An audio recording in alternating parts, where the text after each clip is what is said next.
আমার বাসায় আজকে একটা ইফতার পার্টির আয়োজন করেছিলাম একটু স্পেশালভাবে। কেন বলছি, আমার নিচে একটা নতুন মাদ্রাসা হয়েছে। এই মাদ্রাসার 3 জন হুজুর, একজন ভাবি আর পাশের বাড়ির এক ছোটো ভাইয়ের তত্ত্বাবধানে আমি রান্নাটার কাজ করিয়েছিলাম।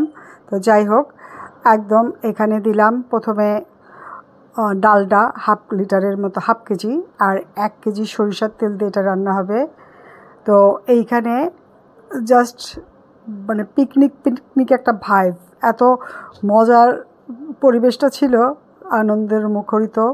যাই হোক, সারাদিন অনেক টেনশনে ছিলাম আগের দিন থেকেই, অনেকগুলো মানুষের রান্নাবাড়ি। তো এইখানে 2 প্যাকেট রাঁধুনি মশলা দেওয়া হলো, তারপরে স্পেশাল মশলা টশলা সব দেওয়া হচ্ছে। সবই জাস্ট ওয়াও, একদম অনেক স্পেশালভাবে বিরিয়ানিটা করা হয়েছিল। 1 কেজির মতো টক দই দেওয়া হলো, তারপর 1 কেজি লিকুইড মিল্ক দেওয়া হচ্ছে, 3 কেজি পেঁয়াজ দেওয়া হয়েছে, মরিচ দেওয়া হয়েছে প্রায় হাফ কেজি একদম গোটা মরিচ, আরও 1 কেজি মরিচ হচ্ছে বেটে দিয়েছি, আদা রসুন বাটা তাও 2-3 কেজি করে হবে সবগুলা মিলাইয়া। তো এই যে মুরগির মাংস দিয়ে 7.5 কেজি মুরগির মাংস দিয়ে এটা বেশ ভালো করে কষানো হচ্ছে। ফ্লেভারটা অনেক সুন্দর হয়েছে, একদম পরিবেশটা খুবই সুন্দর গন্ধে মুখরিত হয়ে গেছে। আরও কিছু কাঁচামরিচ দেওয়া হলো। এখন সবগুলো মিলিয়ে এই যে আবার শুকনা মরিচের গুঁড়াও দেওয়া হচ্ছে কিছু ঝালের জন্য। বিরিয়ানিটা অসম্ভব মজার হয়েছিল। আর এখানে 5 কেজি পোলার চাল দেওয়া হচ্ছে।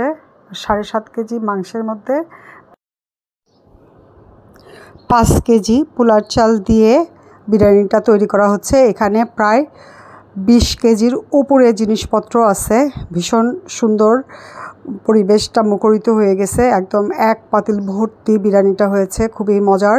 যাই হোক, আলহামদুলিল্লাহ 4টার মধ্যে আমাদের রান্নাবাড়ি কমপ্লিট। এরপরে আমি সব নিচে যাকে যাকে দেওয়া দরকার আশেপাশের সবাইকে, প্রায় 60-70 জন মানুষের ব্যবস্থা করেছিলাম, সবাইকে দিয়ে পরে উপরে এসে সবাই মিলে একটু দোয়া খায়ের করা হয়েছে মুরব্বিদের জন্য, এবং আমরা সবাই মিলে ইফতারি করলাম আত্মীয়স্বজনদের নিয়ে।